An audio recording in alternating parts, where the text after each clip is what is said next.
Hello friends, welcome to teacher রান্নাঘর। আজ আমি তোমাদের জন্য নিয়ে চলে এসেছি আর একটা রেসিপি। চলো দেখে নেওয়া যাক আজ আমি তোমাদের জন্য কি ধরনের রেসিপি নিয়ে এসেছি। এতদূর তো দেখে নিশ্চয়ই বুঝে গেছো আজকের রেসিপিটা কি রেসিপি আছে।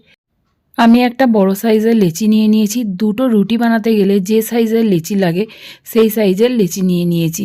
সেইটাকে বেলে একটা রুটি বানিয়ে নিয়েছি। সেই রুটিটাকে আমি গরম চাটুতে দিয়ে সেঁকছি। একটা পিঠ হয়ে গেছে দেখতেই পাচ্ছ। আমি চেষ্টা করছি উল্টাবার। এবার আমি এই রুটিটাকে উল্টে দেব।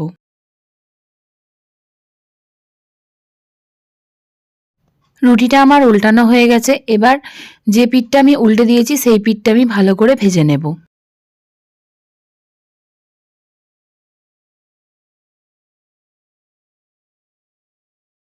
এবার আমি রুটিটার চারপাশ থেকে একটু সাদা তেল ছড়িয়ে দেব, যাতে রুটিটা ভালো করে ভাজা হয়ে যায়। এবার এই তেলের মধ্যে রুটির এক পিঠটা ভালো করে ভেজে নেব। রুটির তলার পিঠটা তেলের মধ্যে ভাজা হচ্ছে আর উপরের পিঠটা শুকনো আছে। এই শুকনো পিঠটার মধ্যে আমি একটা ডিমকে ফাটিয়ে দিয়ে দেব। এরপর এর মধ্যে দিয়ে দেবো স্বাদ মতন একটু নুন।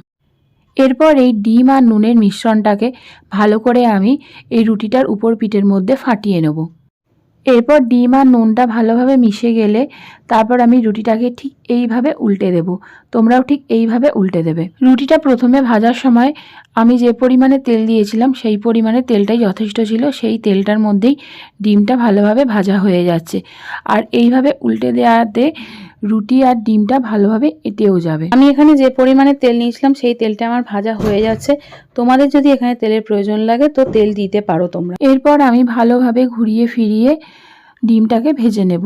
ডিমটা আর রুটিটাকে একসাথে ভেজে নেব। দেখো বন্ধুরা, ডিমটা আর রুটিটা কত সুন্দর ভাজা হয়ে গেছে। এবার আমি ডিম দিয়ে ভাজা এই রুটিটাকে একটা প্লেটের মধ্যে তুলে রাখবো। এবার চলে আসছি মূল উপকরণে। দেখো বন্ধুরা, আমি একটু চাউ নিয়ে নিয়েছি আর নিয়েছি পেঁয়াজ, শসা, ধনেপাতা, কাঁচা লঙ্কা আর একটু নুন। আর এই যে রুটিটা দেখতে পাচ্ছ, ডিম দিয়ে ভাজা রুটিটা, সেটাও নিয়ে নিয়েছি। এখানে নিয়ে নিচ্ছি চিলি সস আর নিয়েছি কাসুন্দি। এটা হচ্ছে গোলমরিচ গুঁড়ো আর নিয়েছি টমেটো সস। চলো এবার বানিয়ে নিই আমার নুডলস এগ রোলটা বা চাউমিন এগ রোল। দেখো আমি একটা থালার মধ্যে ডিম দিয়ে ভাজা রুটিটা নিয়ে নিয়েছি।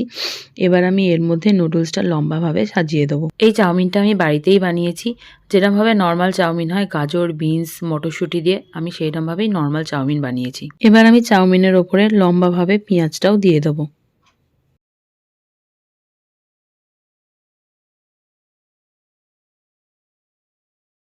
এবার এর উপরে দিয়ে দেবো একটু কুচনো শসা।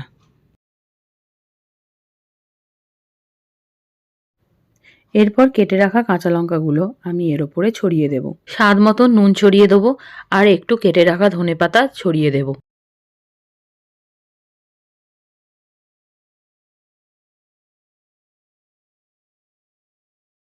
এরপর একটু ছড়িয়ে দেবো গোলমরিচ গুঁড়ো। যে যতটা গোলমরিচ গুঁড়োর ফ্লেভার পছন্দ করো বা ঝাল পছন্দ করো সে তার স্বাদ মতন গোলমরিচ গুঁড়ো নিয়ে নিতে পারো।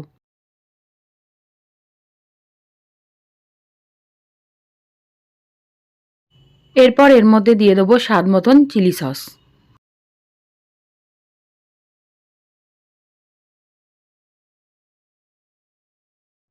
এরপর একটু দিয়ে দেবো কাসুন্দি।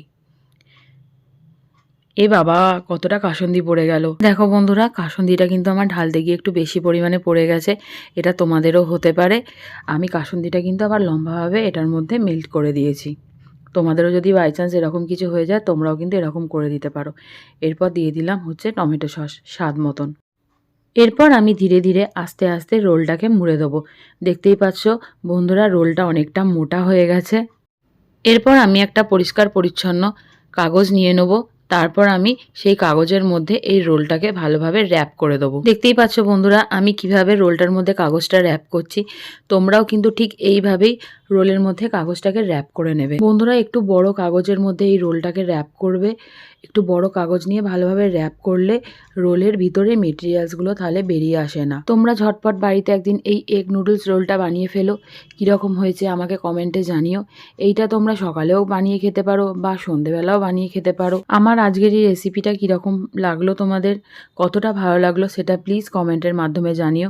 আর আমার রেসিপিগুলো যদি তোমাদের ভালো লেগে থাকে তো আমার চ্যানেলটাকে প্লিজ সাবস্ক্রাইব করে দিও আর পাশে থাকা অল বেল আইকনটা প্রেস করে দিও, যাতে আমার নিত্য নতুন ভিডিওগুলো নোটিফিকেশনের মাধ্যমে তোমাদের কাছে পৌঁছে যায়। বন্ধুরা, তোমরা ফেসবুকেতে তিতায়ের রান্নাঘর পেজটাকে ফলো করে দিও, ওখানেও নিত্য নতুন ভিডিও আপলোড হয়। আমার রান্নার ভিডিও যদি তোমাদের ভালো লাগে তো প্লিজ লাইক আর শেয়ার করতে ভুলো না। Thank you.